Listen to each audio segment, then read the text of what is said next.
अकेलापन और एकांत में क्या अंतर है। आओ पहले जानते हैं अकेलापन, जिसको अंग्रेजी में लोनलीनेस कहते हैं, वो क्या है।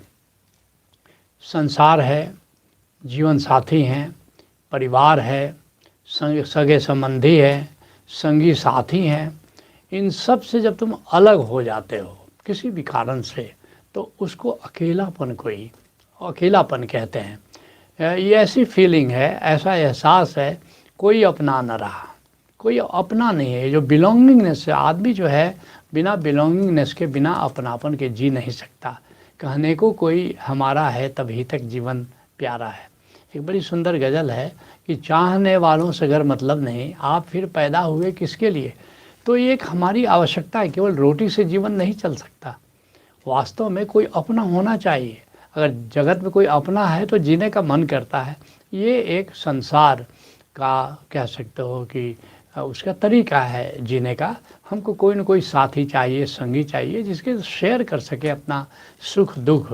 लेकिन किसी कारण से अगर तुम अपनों से कट जाते हो, अपनों से अलग हो जाते हो, और ख़ास करके जब शुरू में तो चलो ठीक है, लेकिन बाद में जब उम्र ज़्यादा हो जाती है तो लोग अपने परिवार से किसी न किसी कारण से अगर कट जाते हैं, तो उनको जो फीलिंग होती है अपनों से अलग होने का, उसको अकेलापन कहते हैं। इसके लिए एक शायर कहता है, एक चाहत होती है जनाब अपनों के साथ जीने की, वरना पता तो हमें भी है कि ऊपर अकेले ही जाना है। कहने की बात है कि अकेले आए हैं, अकेले जाना है, लेकिन जब कोई अकेला पड़ता है तब जो फीलिंग होती है, एहसास होता है, जो पीड़ा होती है, वो अकेलेपन की होती है। एक दूसरा शायर कहता है कि पास आकर सभी दूर चले जाते हैं। जीवन में ऐसा होता है, कई लोग तुम्हारे पास आते हैं, धीरे धीरे या तो वही दूर हो जाते हैं या तुम ही दूर हो जाते हो। पास आकर सभी दूर चले जाते हैं, अकेले थे हम, अकेले ही रह जाते हैं। इस दिल का दर्द दिखाएं किसे, मलहम लगाने वाले ही दर्द दे जाते हैं। ऐसा होता है जिससे तुम आशा करते हो कि ये हमारे ज़ख्मों पर मलहम लगाएंगे, वही ज़ख्म दे जाते हैं। जिनको अपना हम कहते हैं, कितना गम उनको देते हैं, गोली से ज़्यादा बोली के बारूद प्राण हर लेते हैं। तो ऐसा होता है कि अपने भी नहीं, अपने ही ज़्यादातर दर्द दे जाते हैं, और फिर हम अकेलापन का एहसास करने लगते हैं। एक अन्य शायर कहता है, महफिल से दूर मैं अकेला हो गया, कट गया महफिल से दूर मैं अकेला हो गया, सुना सुना मेरे लिए हर मेला हो गया।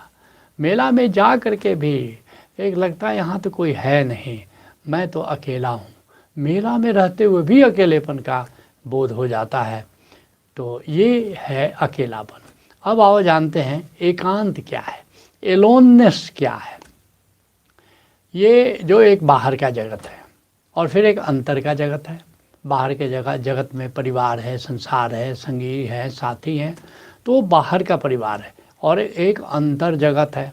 अंतर जगत क्या है, जहाँ हमारा मन है, जहाँ हमारा विचार है, जहाँ हमारे भाव हैं, जहाँ हमारी उत्तेजनाएँ हैं। तो तरह तरह के जो तरंगे उठती रहती हैं उसको अंतर जगत कहते हैं, जहाँ हमारी सांस चल रही है। तो बहिर्जगत और अंतर जगत, ये दोनों को त्याग कर, दोनों को बाहर छोड़कर आत्मा के साथ होने का मज़ा लेना एकांत है। आत्मा के साथ होने का मज़ा लेना एकांत है, और इसको ज्ञान कहते हैं, इसको निवृत्ति मार्ग कहते हैं। ये एक गहरी साधना है। और कैसे ये एकांत उपलब्ध करना होता है, ये इतना आसान नहीं है। और एकांत की यह जो उपलब्धि होती है वो ध्यान की साधना से होती है, साक्षी की साधना से होती है, तथाता की सब्जेक्टिव अवेयरनेस की साधना से होती है, समाधि की साधना से होती है, और आत्म सुमिरन की साधना से होती है। तो जब साधना करोगे तब उस एकांत को जानोगे, उस एकांत से परिचित होगे, उस एकांत का मज़ा ले सकते हो। जिसके लिए हज़रत इकबाल साहब कहते हैं, ज़िंदगी भर तो हुई गुफ्तगू गैरों से, मगर आज तक हमसे हमारी न मुलाकात हुई। जब हमसे खुद से अपनी मुलाकात होने लगे तो उसको कहते हैं एकांत। इसके लिए एक शायर कहता है, वो तुम्हारे नज़रिए से अकेलापन हो सकता है। दुनिया को क्या लग सकता है, अकेली कुटिया में पड़ा हुआ है, ये क्या बात है, ये अकेला रह गया। नहीं, इकबाल साहब कहते हैं ये तो बाहर से सब लोग गुफ्तगू करते हैं। तो उसी तरह ये शायर कहता है वो तुम्हारे नज़रिएपन से अकेला हो सकता है, दूसरे लोग सोचते हैं कि ये अकेला हो, लेकिन शायर कहता है पर मेरे नज़रिए से देखो तो मेरा सुकून है, और मेरी शांति है, मेरा आनंद है, जिसके लिए अन्यत्र इकबाल साहब कहते हैं ढूंढता फिरता हूँ मैं इकबाल अपने आप को, आप ही गोया मुसाफिर, आप ही मंजिल हूँ मैं, वह एकांत मेरी मंजिल है, उसी एकांत की तो मैं तलाश करता रहता हूँ। अब आओ तुम्हारे मूल प्रश्न पर आते हैं। पूछा है कि एक अकेलापन और एकांत में क्या अंतर है। तो 5 मुख्य अंतर हैं जिनकी मैं चर्चा करने जा रहा हूँ। पहला अंतर क्या है, अकेलेपन में संसार का ख्याल है। तुम शारीरिक रूप से ऐसा बाहर जो भौतिक रूप से तुम अकेले दिखते हो, अकेले हो, मगर संसार का ख्याल बना रहता है। और जबकि एकांत स्वयं के साथ होने की साधना है, स्वयं के साथ होने की साधना, वहाँ संसार का कोई ख्याल ही नहीं रहता, संसार का जहाँ कोई विचार ही नहीं उठता। जो दूसरा अंतर है वो अकेलापन संसार से अलगाव है, संसार से किसी कारण से तुम अलग हो गए हो, वो अकेलापन है।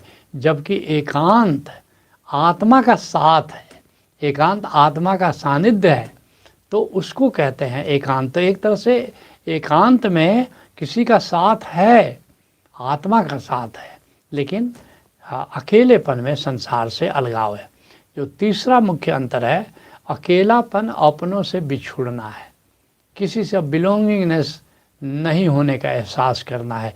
जबकि एकांत स्वयं से मिलना है, अकेलेपन में बिछुड़ना है, लेकिन एकांत में मिलन है। किससे मिलन है, किसी अन्य से नहीं, स्वयं से, स्वयं से हमारी मुलाकात होती रहती है। जो चौथा मुख्य अंतर है वो अकेलापन पीड़ादायक है, अकेलापन दर्द देता है, अकेलापन टीस देता है, जबकि एकांत आनंददायक है। एकांत इतना आनंदपूर्ण है कि जिसने एकांत का मज़ा लिया है वही जानता है कि एकांत कितना आनंददायक है। और पांचवा जो मुख्य अंतर है कि अकेलापन हमारी मजबूरी है, जबकि एकांत हमारा चुनाव है। दोनों में बड़ा भारी अंतर है। एक मजबूरी से किसी अवस्था में तुम हो और एक तुम्हारा चुनाव है, तो दोनों में आकाश पाताल का अंतर है। तो ये मुख्य अंतर हैं। तो आज सत्संग को यहीं विराम देते हैं। हरि ओम तत्सत।